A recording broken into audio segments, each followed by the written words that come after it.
உமது நாயகிக்குள்ளே அரசரின் குமார்த்திகளும் உண்டு.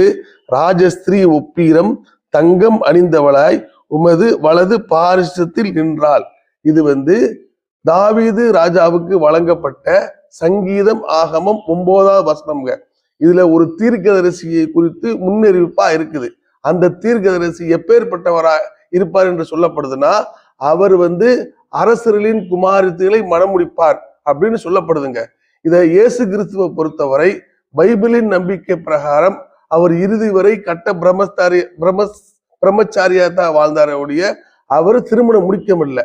ஆனா இஸ்மவேல் கோத்திரத்திலிருந்து வந்த முகமது நபிகள் நாயகம் அவர்களை பொறுத்தவரை அவர்கள் திருமணங்கள் முடித்து வாழ்ந்தாருங்க.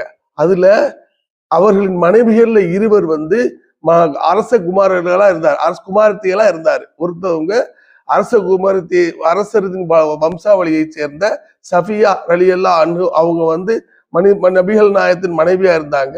அதுபோக மக்காவின் ஆட்சி தலைவரா இருந்த அபு ஜிஸ்யாவின் மகள் நபிகள் நாயகத்துக்கு மனைவியா இருந்தாங்க. இதுல இருந்து நம்ம இந்த தீர்க்கதரிசனம் இயேசுநாதரை குறிக்கவில்லை, நபிகள் நாயகத்தான் குறிக்குது என்று உறுதியா நம்ப முடியுங்க.